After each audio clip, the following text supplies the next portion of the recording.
Pemilu adalah perwujudan kedaulatan rakyat dan oleh karenanya tidak ada satupun kekuatan di negeri ini yang boleh merebut apalagi menghancurkan. Karena ini terkait dengan daulat rakyat, maka pemilu haruslah berdasarkan pada prinsip kejujuran, keadilan, tanggung jawab, dan etika yang tinggi.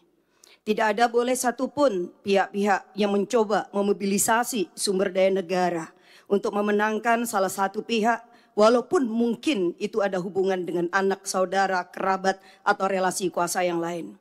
Pemilu tidak bisa dipandang hanya dalam konteks hasil. Lebih dari itu, konteks proses harus juga menjadi cerminan kita semua untuk melihat apakah pemilu telah dilangsungkan secara jujur dan adil.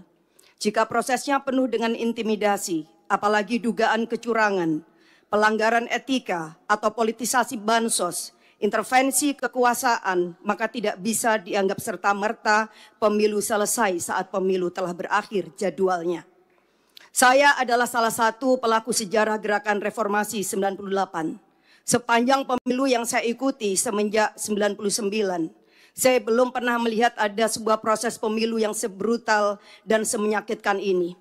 Di mana etika dan moral politik berada di titik minus, kalau tidak bisa dikatakan di titik nol.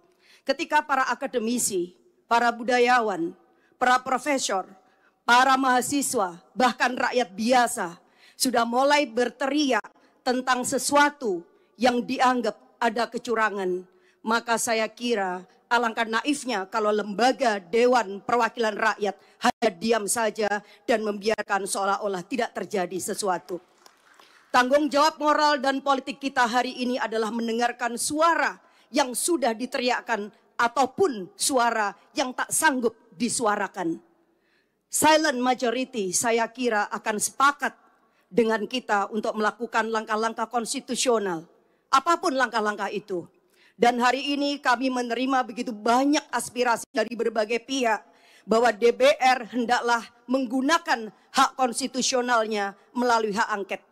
Dan melalui hak angket inilah kita akan menemukan titik terang seterang-terangnya, sekaligus juga mengakhiri berbagai desas-desus kecurigaan yang tidak perlu. Kita hanya ingin bahwa demokrasi yang kita lahirkan dengan air mata, berdarah-darah, dan bahkan nyawa yang begitu banyak dikorbankan pada tahun 98 tidak berakhir dengan sia-sia. Oleh karena itu pimpinan dan seluruh anggota DPR, saya mendukung hak angket ini kita lakukan semata-mata untuk memberikan kepastian bahwa seluruh proses pemilu 2024 benar-benar dijalankan berdasarkan daulat rakyat, kejujuran, keadilan, etika yang tinggi. Karena disinilah fungsi kita yang sedang ditunggu oleh rakyat. Saya kira ini yang saya sampaikan. Sekali lagi kita tidak boleh tinggal diam, jangan pernah menjadi pengkhianat dan mengkhianatin daulat rakyat.